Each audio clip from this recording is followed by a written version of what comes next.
이제부터 오늘 뉴스탑10이 준비한 또 다른 상위권 이슈를 짚어볼 텐데요. 마음이 무겁습니다. 바로 다음 주제입니다.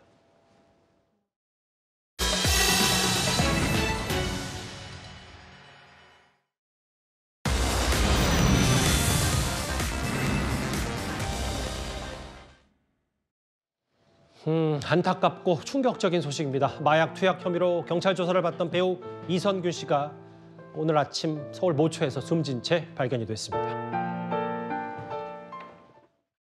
조사에서 마약 투약 혐의 인정하셨나요? 솔직하게 제가 기억하고 있는 거 다 사실대로 다 말씀드렸습니다. 좀 늦은 감이 있지만 오늘 피해자로서 고소인 조사까지 마치게 되었습니다. 오늘 조사 성실히 임했고요. 이제 앞으로 경찰에서 저와 공갈범들 사이에 어느 쪽이 진술의 신빙성이 있는지 잘 판단해 주시기를 부탁드리겠습니다.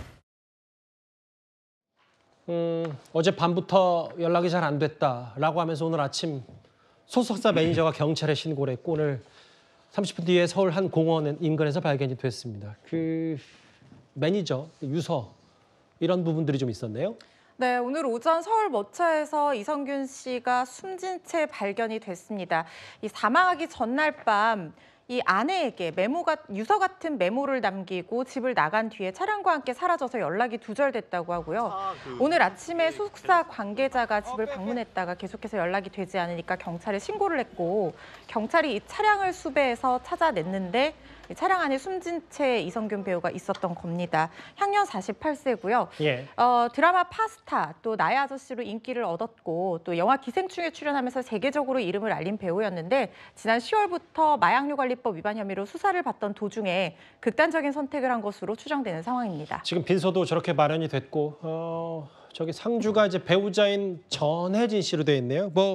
일단 조용히 치르겠다는 게 이제 유족의 입장인 것 같습니다. 그렇습니다. 소속사에서 입장을 밝혔는데요. 비통하고 참담한 심정이고 고인의 마지막 길이 억울하지 않도록 허위 뉴스라든가 추측성, 악의적 보도, 그다음에 허위사실 유포 이런 것들을 좀 자제해달라는 입장이고요. 장례는 가족 동료와 함께 조용하게 치를 것이라는 입장을 밝혔습니다. 상주는 배우자인 전혜진 씨고 아까 그 소속사 얘기도 추측성 보도 자제해달라, 조용히 장례를 치르고 싶다는 그 이선균 씨의 소속사 얘기까지 있었습니다. 사실 이 극단적 선택 소식이 전해진 이후 오늘 세 가지 좀 충격에 많이 빠졌었는데 경찰의 얘기는 무리한 수사는 없었다. 경찰도 꽤 당혹스러워하는 입장이거든요. 네, 일단 애도를 표하면서도 일각에서 이 이선균 씨가 3차 소환 조사에서 19시간가량의 고강도 조사를 받았기 때문에 이것이 심리적 부담으로 작용했다든가 혹시 과정 중에 부적절한 어떤 절차가 있었던 것은 아니냐라는 의심의 목소리가 나왔어요. 그래서 수사기관에서 이 죽음에 대해서 애도를 표하면서도 절대로 그런 무리한 수사는 없었고 변호인 2명이 입회한 하에 정상적으로 적법 절차에 따른 수사가 진행이 됐다라고 입장을 표명을 했고요.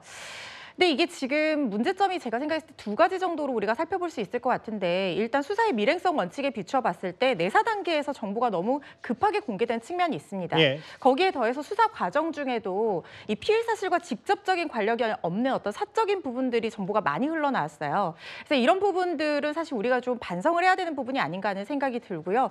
그리고 온라인 그 매체에서 이런 허위사실 뉴스나 이런 것들에 대해서 이선균 씨가 상당히 수사 상황과는 별개로 고통을 표했다라는 지인의 인터뷰 내용도 있거든요. 이런 점들을 종합해서 봤을 때는 죄는 변론으로 하더라도 우리가 이런 가짜뉴스라든가 악플 이런 것들에 대해서 자성하는 계기가 되어야 한다는 생각이 듭니다. 지금 보니까 이제 경찰은 유족과 상의해서 부검은 안 하는 걸로 잠정 검토 중이고 유서 내용도 당연히 이제 공개하지 않기로 한 것으로 가닥을 잡은 것 같은데 그 허주연 변호사님. 사실 어제 저희 뉴스탑10에서 이선균 씨 얘기를 했을 때 거짓말 탐지기를 하고 싶다. 억울하다는 입장까지 이선균 씨가 밝힌 것으로도 좀 기억하거든요. 맞습니다. 계속해서 본인은 고의로 마약을 투약한 것이 아니다라고 얘기를 했고요.